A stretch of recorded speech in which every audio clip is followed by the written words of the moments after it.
যে কোনো বিষয়ের ডেমো দেওয়ার জন্য আমাদের কতগুলো টেকনিক বা কৌশল মনে রাখা দরকার, যে আমরা স্বল্প সময়ের মধ্যে ডেমো দিতে গিয়ে ওই কৌশলগুলো ঠিকঠাক ইউটিলাইজ করতে পারছি কিনা।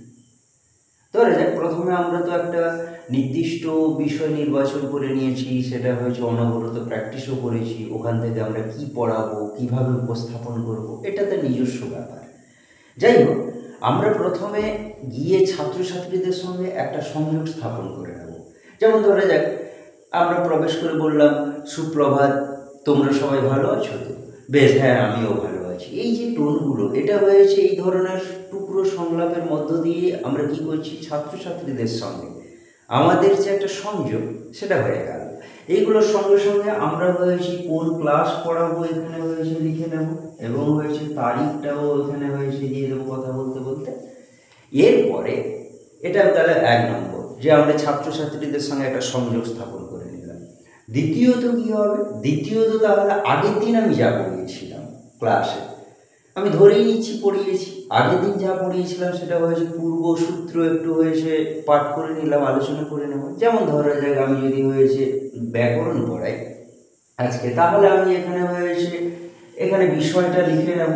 বিষয়ের সঙ্গে সঙ্গে আমি হয়েছে একটা জিনিস কথা বলে নেব, যে আগের দিন আমি তোমাদের আলোচনা করেছিলাম ধ্বনি পরিবর্তন এবং তার রীতি সম্পর্কে।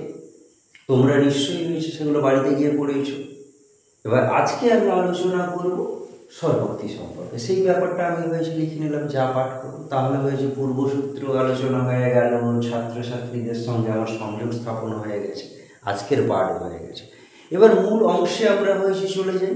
তাহলে আমরা প্রথমে বলতে পারি, যদি আমি স্বরভক্তি পড়াই, তাহলে একটা উদাহরণ ধরো, আমরা হয়েছে ছাত্রছাত্রীদের বলতে পারি, তোমরা গ্লাস শব্দটা জানো? অনেকে হয়েছে গ্লাস থেকে গেলাস, অনেকে হচ্ছে আমাদের গ্রাম থেকে গেরাম, মুক্তা থেকে মুকুতা, এই ধরনের উচ্চারণগুলো করে।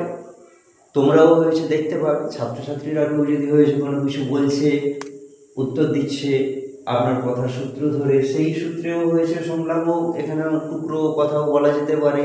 বেশ, ঠিকই বলেছো, এগুলো আমরা হয়েছে বাড়িতে এইরকম শব্দগুলো হয়েছে ব্যবহার করি, ঠাকুমা দাদুরা ব্যবহার করেন কথ্য ভাষায়।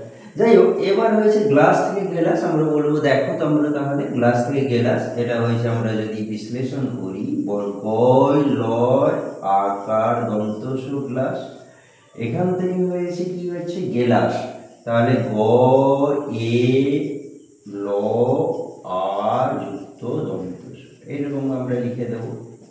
এখানে হয়েছে দেখো গ্লাসের মধ্যে গ এবং ল দুটো সংযুক্ত, এখানে হয়েছে গ ল দুটো হয়েছে যুক্ত ছিল ব্যঞ্জন, এখানে হয়েছে গ্লাস উচ্চারণে এই দুটোর মাঝখানে একটা শব্দ নিয়ে চলে এসছে।